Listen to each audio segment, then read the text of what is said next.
नमस्कार, धर्मवाणी में आप सभी का स्वागत है। मैं हूं अजय चौहान। अभी कुछ दिन पहले मैं गीता प्रेस के शोरूम पर गया, दुकान पर गया, और वहां से मैंने कुछ किताबें खरीदने के लिए गया था। तो भविष्य पुराण के लिए मैंने कहा उनसे कि मुझे भविष्य पुराण खरीदनी है। तो मुझे वहां पर जाकर ये पता चला कि भविष्य पुराण का प्रकाशन बंद कर दिया गया है, और ये करीब 1-1.5 साल पहले इसका ये प्रकाशन बंद किया है। और इसकी एक खबर भी आई थी शायद अमर उजाला में किसी में, लेकिन मुझे पता नहीं चला। और उसके बाद फिर जब मैंने इंटरनेट पर सर्च किया तो मुझे वहाँ पता चला कि अमर उजाला में एक ऐसी खबर भी छपी थी जो बता रही है कि हमने भविष्य पुराण का प्रकाशन बंद कर दिया है, यानी कि गीता प्रेस ने। तो इस बारे में मैंने उनसे, वहाँ जो स्टाफ था दिल्ली के नई सड़क पर गया था मैं, तो वहाँ मैंने पूछा वहाँ स्टाफ एक कर्मचारी से दुकान में गीता प्रेस के। तो उन्होंने ये बताया कि करीब 1 से 1.5 साल हो गया है हमने इसका प्रकाशन, मतलब गीता प्रेस ने बंद कर दिया है। और जब मैंने उनसे ये पूछा इसका कारण, तो वो कह रहे हैं कि हमें पूरा तो ज्ञात नहीं है, लेकिन जो स्टाफ में खबरें चलती है उसके हिसाब से हम बता सकते हैं कि शायद सरकार ने दबाव डाला है, या फिर हो सकता है कि गीता प्रेस ने ही कुछ किया हो, क्योंकि वो एक कर्मचारी बहुत बड़े स्तर का नहीं था, छोटे पद का कर्मचारी था, तो उसको पूरा ज्ञात नहीं रहा होगा। लेकिन क्योंकि कर्मचारियों में जब आपस में बातचीत होती है तो अंदर की खबरें उनके पास काफ़ी होती है। तो उस एक कर्मचारी ने दबी जुबान में कहा कि सरकार ने बंद करवाया है, कुछ इस प्रकार से उसके शब्द निकले। तो मेरा शक गहराया, और फिर मैंने और भी कुछ वीडियोस खंगाले, तो मुझे वहाँ पर ऐसा कोई ख़ास जानकारी नहीं मिली, कोई ख़ास इंटरनेट पर जानकारी नहीं मिली, सिवा उस एक खबर के जो बता रही है कि प्रकाशन बंद कर दिया गया है। इसके बाद फिर जब मैंने कुछ और रिसर्च की तो मुझे ये पता चला कि मैं इस विषय पर पहले भी कुछ वीडियोस बना चुका था। तो फिर मुझे ध्यान आया कि संघ प्रमुख मोहन भागवत का ये पहले से ही कहना था कि हिंदू धर्म ग्रंथों की व्याख्या करने की और इसमें बदलाव करने की आवश्यकता है, और इनको हमारे हिंदू धर्म ग्रंथों को दोबारा से ये देखना है कि इसमें क्या सही है क्या गलत है, यानी कुछ इस तरह से उसमें बदलाव करने की बात कही थी। इसके बाद हम दूसरा अगर कथन देखें तो जो आरएसएस से ही संबंधित है, राम भद्राचार्य कथावाचक है और अपने आप को जगत गुरु कहता है। तो उन्होंने भी जो है ये बात कही थी कि हमारे धर्म ग्रंथों में कई सारी खामियां हैं, और हनुमान चालीसा में भी उन्होंने कई सारी खामियां निकाली थी। तो ऐसे कर करके जब मैं इस निष्कर्ष पर पहुंचा तो मुझे ये शक मेरा जो हुआ वो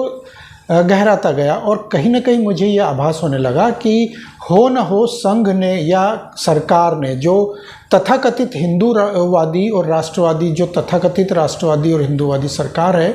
ये वर्तमान की केंद्र सरकार और डबल इंजन वाली जो सरकार है,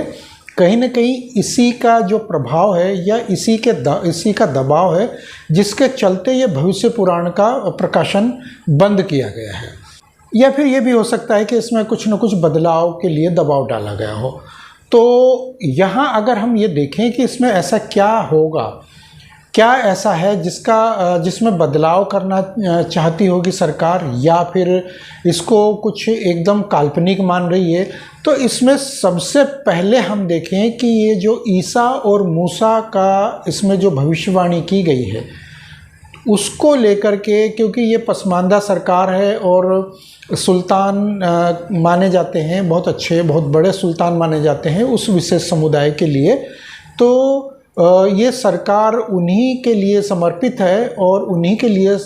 कार्य कर रही है और योजनाएं बना रही है, और खुले तौर पर अब उनके समर्थन में उतर आई है। बेशक ये हिंदूवादी विचारधारा और वोटों के आधार पर यह जीत कर आई, लेकिन कहीं न कहीं इसने जब वो एक विशेष ईसा और मूसा को ही पूर्ण रूप से अपना समर्थन और अपना प्रभाव डालने की कोशिश कर रही है ये सरकार, तो उसी के चलते कहीं न कहीं उन्हीं के लिए समर्पित होने के नाते उन्होंने इसमें जो भविष्य पुराण में उल्लेख है कि किस प्रकार से उनकी उद्दंडता, उनकी उद्दंडता और उनके जन्म से लेकर मृत्यु तक और उनके उस विशेष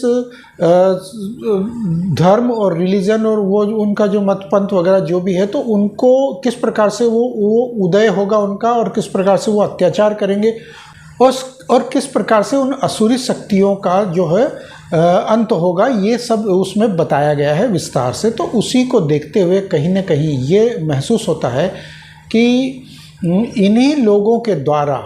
उस भविष्य पुराण का प्रकाशन बंद करवाया गया होगा, और इसमें 100% यही एक आशंका जाहिर होती है। हो सकता है कि कुछ अन्य भी कारण रहे हो, लेकिन क्योंकि भविष्य पुराण इस वक्त बहुत इंटरनेट पर वायरल हो रही थी और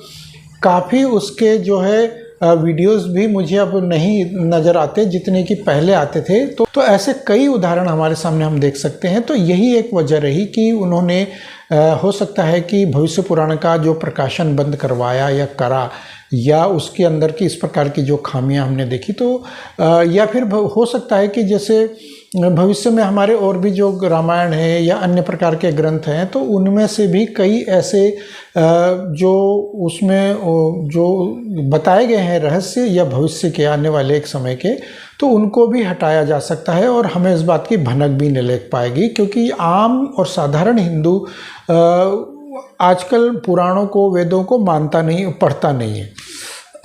तो इसके लिए भी हमें दोष उनको देने के बजाय हमें स्वयं को दोष देना चाहिए, क्योंकि हम इनका अध्ययन नहीं करते, तो इसलिए हमें इन चीज़ों का ज्ञात नहीं होता, और हम गलियों में, मोहल्लों में, पान की दुकानों पे या हम चाय की दुकानों पे या इस तरह से हम नुक्कड़ पर हम वेदों की, पुराणों की चर्चा नहीं करते, और हम इनकी बजाय राजनीति की चर्चा करते और वोट प्रतिशत की, और किसको कितने वोट मिले और किसको मिलेगा, और जातिवाद क्या है, और ये गणना क्या है, वो गणना क्या है। तो इन विषयों पर अगर हम चर्चा करेंगे तो हमारे धर्म ग्रंथों को किस प्रकार से नष्ट किया जा रहा है, इस बात की जानकारी हमें नहीं मिल पाएगी, और एकाएक हम इनको विलुप्त भी कर देंगे, यानी कि हम हिंदू समाज को खुद हिंदू लोग ही नष्ट करने पर तुले हुए हैं। तो ये थी मेरे आज के विचार और जानकारी। यदि आप लोगों को मेरे ये विचार और जानकारियाँ अच्छी लगती हो तो कृपया कमेंट बॉक्स में मुझे अवश्य बताएं। मिलते हैं अगले वीडियो में, तब तक के लिए जय श्री राम।